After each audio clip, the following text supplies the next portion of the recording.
proceso ejecutivo. El proceso ejecutivo es la demanda con la que se busca cobrar judicialmente una obligación. Sirve para que el juez ordene el pago de una deuda o el cumplimiento de una obligación respaldada por un título ejecutivo. Demanda ejecutiva.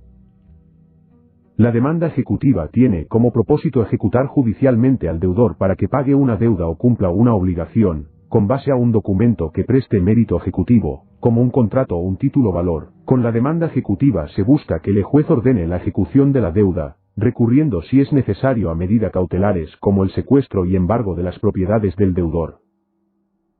En el proceso ejecutivo no se discute si la deuda existe o si el demandado está o no obligado a pagar, lo que se pretende es la ejecución de la deuda, con base al título ejecutivo en la que conste la deuda reclamada. Aparte de los requisitos generales que debe cumplir una demanda y que están contenidos en el artículo 82 del Código General del Proceso, en el proceso ejecutivo se requiere de la existencia de un título ejecutivo o documento que preste mérito ejecutivo.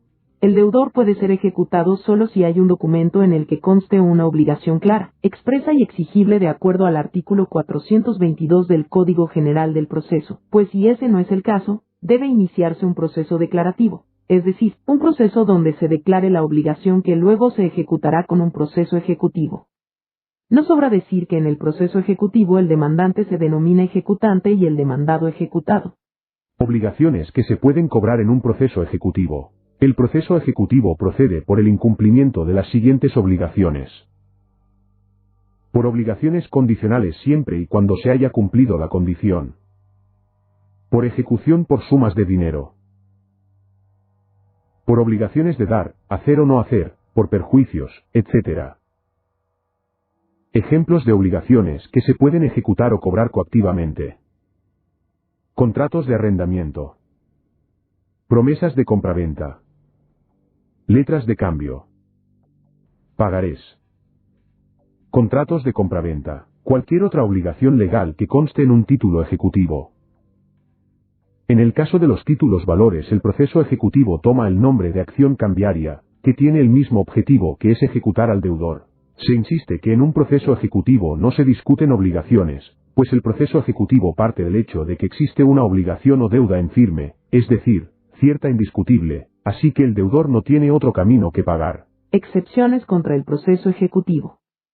Interponer la demanda ejecutiva no significa que de inmediato el juez ordene ejecutar al demandado, pues éste cuenta con unos medios de defensa como son las excepciones en la forma en que lo contempla el Código General del Proceso. Excepciones previas en el proceso ejecutivo. En un proceso ejecutivo el demandado puede interponer unas excepciones previas que están expresamente señaladas en el artículo 100 del Código General del Proceso. Estas excepciones deben interponerse en el recurso de reposición como lo dispone el numeral 3 del artículo 442 del Código General del Proceso. Igualmente, con el recurso de reposición debe alegarse la ausencia de requisitos formales del título ejecutivo, pues si no se hacen en esa oportunidad, luego no se pueden alegar según lo dispone el inciso 2 del artículo 420 del CGP. Término para interponer las excepciones previas en el proceso ejecutivo. El plazo u oportunidad legal para interponer el recurso de reposición contra el mandamiento de pago es de 3 días hábiles contados desde la fecha en que es notificado el mandamiento de pago, según lo dispone el artículo 318 del CGP. Las excepciones deben ser resueltas por el juez mediante auto, previo traslado al demandante o contraparte por 3 días de acuerdo el artículo 319 del CGP. Excepciones de mérito en el proceso ejecutivo. En el proceso ejecutivo se pueden presentar cualquier tipo de excepciones contra el mandamiento de pago librado en ocasión del proceso ejecutivo. Es así porque la ley no las define ni las limita, pues el numeral 1 del artículo 442 del Código General del Proceso se limita a decir que, dentro de los 10 días siguientes a la notificación del mandamiento ejecutivo, el demandado podrá proponer excepciones de mérito. Deberá expresar los hechos en que se funden las excepciones propuestas y acompañar las pruebas relacionadas con ellas. La ley no las señala, de manera que las posibilidades quedan abiertas a cualquier excepción de mérito que proceda según el derecho reclamado o según el título ejecutivo presentado en la demanda.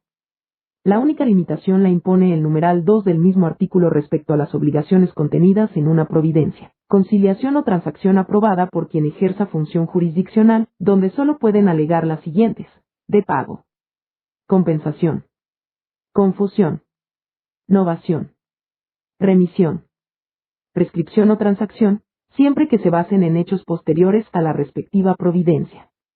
Nulidad por indebida representación o falta de notificación o emplazamiento. Pérdida de la cosa debida.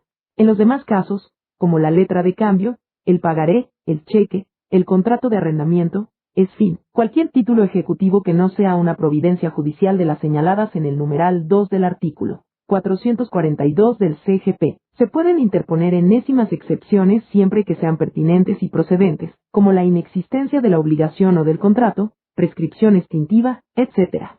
Término para interponer las excepciones de mérito en el proceso ejecutivo. Las anteriores excepciones se deben interponer dentro de los 10 días siguientes a la notificación del mandamiento de pago. El propósito del proceso ejecutivo es que el juez obligue el cumplimiento de la obligación demandada. Entonces, una vez interpuesta la demanda ejecutiva, la cual siempre debe estar acompañada del documento que presta mérito ejecutivo, el juez librará mandamiento de pago si se trata de una suma de dinero o mandamiento ejecutivo, en el cual se ordena al demandado que cumpla la obligación. Si las excepciones que el demandado no interponga no prosperan, entonces el juez ordenará adelantar la ejecución.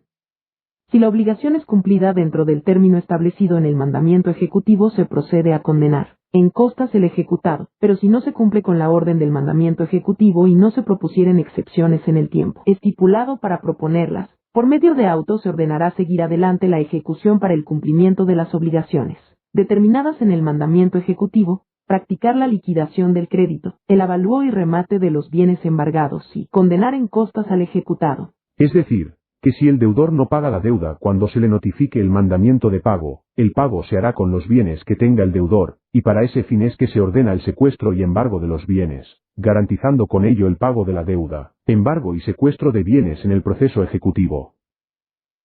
Todo proceso ejecutivo, por regla general, está acompañado de la orden de embargo y secuestro de los bienes del demandado como una medida cautelar para garantizar la satisfacción de la obligación demandada. La petición de embargo y secuestro de los bienes del ejecutado se puede presentar junto con la demanda en escrito separado, y cuando se libre mandamiento ejecutivo el juez ordenará los embargos y secuestros que considere procedentes. Una vez se notifica el mandamiento de pago, y éste no se produce ni prosperan las excepciones presentadas, se ordena la liquidación del crédito y se procede al remate de los bienes embargados. El producto del remate se entrega al acreedor hasta concurrencia del crédito y las costas, y el remanente, si lo hubiere, se entrega al ejecutado. Recuerda, tenemos en Abogados 1A, Colombia, asesoría jurídica y de tesis, tareas, trabajos y artículos, para que siempre alcances tus metas. Llámanos al 32 1304 4982. Recibe asesoría jurídica y puedes cotizar tu trabajo de investigación. Contamos con Turnitin, programa antiplagio, y con los mejores tesistas en las carreras de Derecho, Psicología, Administración, Contaduría, Filosofía y Criminalística. Tesis 1A, siempre ayudando a los mejores. El demandado si puede impedir que le embarguen y secuestren sus bienes, esto lo podrá hacer desde que se formule la demanda en su contra y deberá prestar caución en dinero o constituir garantía bancaria o de compañía de seguros por el monto que el juez señale. Así se encuentra contemplado en el artículo 602 del Código General del Proceso.